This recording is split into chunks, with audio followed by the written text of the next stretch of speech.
하나님을 믿어도 우상처럼 믿는 사람들이 있습니다. 하나님을 소유하려고 하는 사람들입니다.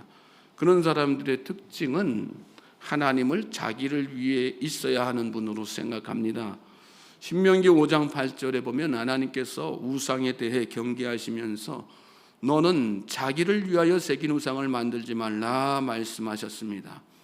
자기를 위하여 만들어진 것이 우상이라는 말씀이고요. 자기 위에 사는 사람이 우상을 섬기는 사람이라는 그런 말씀이죠. 우리가 그리스도인 되었다는 것은 내가 주님의 소유된 백성인 것을, 내가 주님의 것임을, 내가 주를 위하여 살아야 하는 존재임을 고백하는 것인데, 거꾸로 주님을 나의 소유로 삼으려고 하고 나를 위해 주님이 계셔야 하는 것으로 생각하는 사람이 있다는 말씀이에요. 하나님을 우상처럼 믿는 사람들입니다. 그들은 주님이 나와 함께 하셔야 한다고만 생각하지 내가 주님과 함께 해야 한다는 생각을 하지 않습니다. 반면에 주님을 올바로 믿는 사람들은 언제나 주님과 함께 하려고 하고 주님을 위하여 살려고 합니다. 저는 저와 여러분이 주님을 위하여 살기를 목적하며 사는 복된 인생들 되시길 바랍니다. 오늘 본문 말씀은 예수님께서 하나님 나라의 복음을 선포하러 각 성읍에 다니실 때에 예수님과 함께 했던 그런 사람들의 이야기죠. 본문 1절 말씀 보십시오. 그 후에 예수께서 각 성과 마을에 두루 다니시며 하나님의 나라를 선포하시며 그 복음을 전하실세 12 제자가 함께 하였고, 그 후에라는 말씀은 예수님께서 이전에 무슨 사건이 있었죠? 바리새인 시몬의 집에서 식사하실 때 특별히 예수님의 발을 눈물로 적시고 머리털로 닦은 후에 향유를 부은 그 여인에게 죄사함을 선언하신 그런 사건이 있었죠. 그 사건 후에 있었던 일이라는 그런 말씀입니다. 예수님은 진심으로 죄를 참회하며 나오는 모든 사람들에게 구원의 은총을 베풀어 주시는 분임을, 또 하나님의 아들로서 그런 권한이 있으심을 깨닫게 하는 그런 사건이었습니다.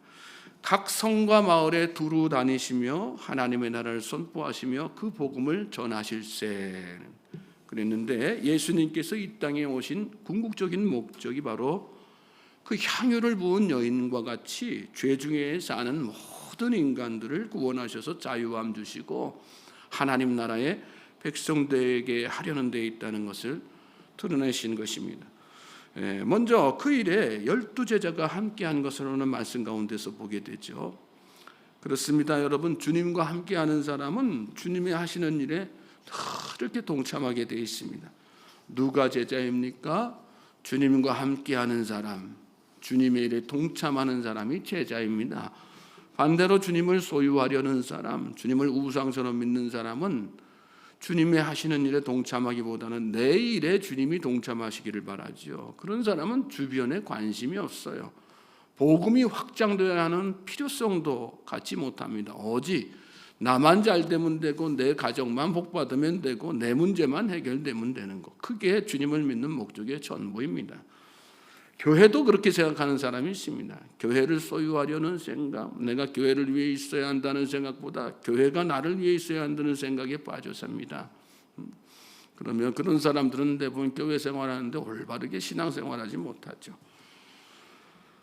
뭐 좀 어려운 일만 생기면, 또 기도 응답이 조금만 늦어지면 주님이 왜 나와 함께 하지 않으실까? 여러분, 기도하시면서 응답이 더뎌질 때 우리 마음에 자꾸 그런 생각 들 때가 있거든요.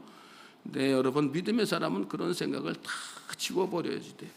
주님은 한결같이 자리를 지키시고 계시는 분이 주님이세요. 주님이 함께 하시지 않은 것이 아니라 내가 주님과 함께 하지 않으니까 늘 문제가 되는 거죠. 내가 주님의 소유가 되지 않고 주님을 내 소유하려니까.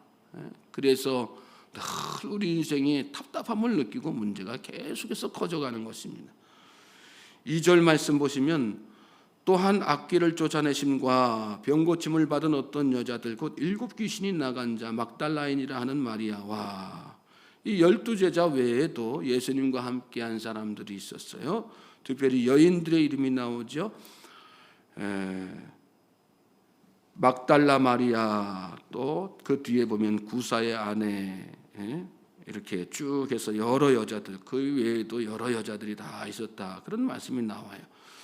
유대 사회에서 여자들은 남자와 동등한 대우를 받지 못하고 온전한 인격으로 존중받지도 못했습니다. 그러나 예수님은 공생의 초기부터 이렇게 여인들이 함께 사역에 동참할 수 있도록 하신 것을 보게 되죠. 외적인 조건이 아니라, 타고난 신분이 아니라 주님과 함께 하려는 신실한 믿음이 중요한 것이라는 것을 말씀 가운데서 깨닫게 됩니다.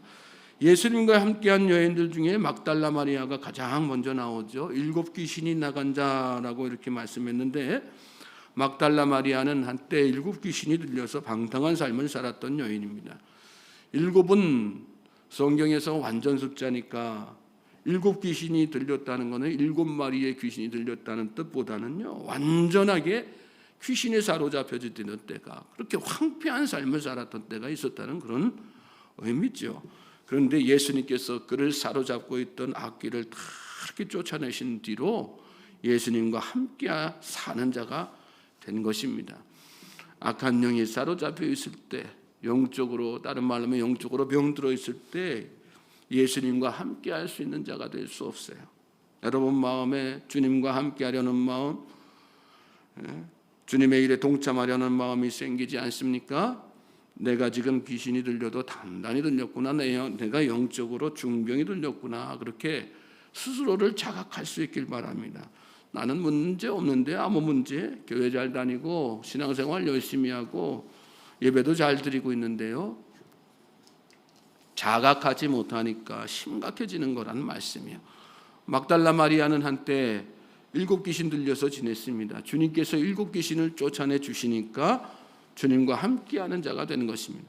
저는 저와 여러분이 영적으로 건강해질 수 있길 바랍니다. 그래서 이 새벽에 여러분 하나님 앞에 간절하게 기도하세요. 주님, 저를 치료해 주십시오. 제 안에 있는 7 귀신 다 쫓아내 주셔서 주 아버지는 영적으로 강건한 사람 되게 해주시고 주의 일에 늘 동참하고 주님과 함께하는 자가 되게 해주십시오. 그렇게 기도하시기 바랍니다. 여러분의 기도가 달라질 거예요. 신앙의 자세가 달라질 거예요. 태도가 달라지고 목적이 달라지고 가치관이 다 바뀌게 될 것입니다. 3절 말씀 보면 헤롯의 청지기 구사의 아내 요한나와 수산나와 다른 여러 여자가 함께하여 자기들의 소유로 그들을 섬기더라 그랬습니다. 요한나는 헤롯의 청지기 구사의 아내였다, 이렇게 나와 있죠. 헤롯의 청지기가 정확히 어떤 직책이었는지는 우리가 알 수 없어요. 그렇지만 청지기에 해당되는 에피트로포스가 넘겨준다는 의미를 담고 있거든요. 그 의미로 살펴봤을 때 헤롯으로부터 많은 권한을 부여받은 그런 권력자였다는 것은 우리가 충분히 추정할 수 있는 거죠. 막달라 마리아가 유대 사회에서 가장 낮은 그런 하층 신분에 속한 여인이었다고 한다면, 요한나는 고위층의 사회 지도층에 속하는 그런 여인이었습니다. 그런 요한나도 또 막달라 마리아와 마찬가지로 주님의 일에 열심히 동참했다는 거, 무슨 의미가 있는 거예요? 신분의 낮고 높음이 중요한 게 아니라 헌신하려고 하는 마음, 섬기는 마음이 참 중요하다는 것을 깨닫게 되는 거죠. 수산나는 그 이름의 뜻이 백합이라고 하는 것에 자간했어요. 성품이 온유하고 친절했을 것이다, 그렇게 학자들은 추측 정도 해요. 이름이 중요한 것이겠어요? 이름대로 사는 것이 더 중요한 거 아니겠습니까? 주님은 저와 여러분에게 그리스도인이라고 하는 이름을 주셨어요. 믿습니까? 네? 그리스도인은 그리스도의 사람이라는 뜻이에요. 그리스도인은 다른 뜻이 아니에요. 그리스도의 사람, 예수님의 사람, 주님의 사람이 되는 게, 예수님의 사람이 되는 게 중요한 것입니다. 말씀 끝에 보면 다른 여러 여자가 함께하여 자기들의 소유로 그들을 섬기더라. 오늘 저와 여러분의 소유는 무엇입니까? 여러분의 소유는 주님을 섬기는 데 사용되고 있습니까? 주님을 소유하려고 하지 말고 주님의 소유된 삶을 갈망하고 기도하시는 우리 모든 성도님들 되시길 바랍니다. 사도 바울은 로마서 14장 7절로 8절에서 믿음의 사람들이 어떤 고백과 간증으로 살아야 하는지를 다음과 같이 말씀했습니다. 우리 중에 누구든지 자기를 위하여 사는 자가 없고 자기를 위하여 죽는 자도 없도다. 우리가 살아도 주를 위하여 살고 죽어도 주를 위하여 죽나니 그러므로 사나 죽으나 우리가 주의 것이로다. 많이 들어보고 많이 의뢰받은 말씀 아니겠어요? 그렇습니다. 성경에 나오는 믿음의 선진들 이렇게 가만히 살펴보면요, 사도 바울을 비롯해서요, 각자의 출발은 다 달랐어요. 과정도 뭐 부족한 부분들도 있고 넘어지기도 하고 막 그랬어요. 그런데 결국은 최종적으로는 그들은 다 주님을 위해서 살다 간 사람, 주님의 소유된 삶을 산 그런 믿음의 선진들이었음을 우리가 성경을 살펴보면서 이렇게 다 깨닫게 되는 거예요. 물론 우리가 주를 위해서 살고 우리 가진 소유로 주를 섬긴다 한들, 여러분 온 세계의 주인이시고 만물의 창조자이신 주님께 그것이 얼마나 큰 도움이 되겠습니까? 주님은 아쉬운 게 하나도 없으신 분입니다. 그럼에도 불구하고 중요한 것은 주님이 그 마음을 보신다는, 우리의 마음을 보신다는 거예요.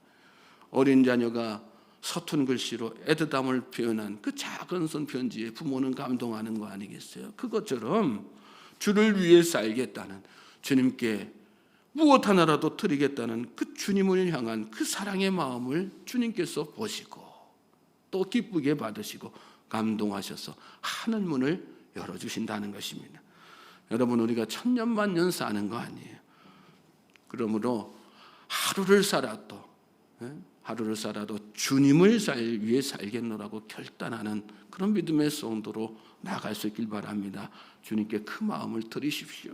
주님, 저는 주님의 것입니다. 주님, 저는 주님의 소유입니다. 제가 사나 죽으나 주를 위해서 살겠습니다. 그렇게 마음을 주님께 드리면서 나아갈 때 주님이 그 마음을 받으시고 우리의 문제도 다 해결해 주시고 또 우리를 올바른 믿음의 사람으로 세우셔서 주님의 일에 합당한 사람 되게 하시고 오늘 통해서 영광 받으실 것입니다. 오늘 이 하루가 저와 여러분에게 그런 복된 날 되기를 다시 한번 주님의 이름으로 소망하고 축복합니다.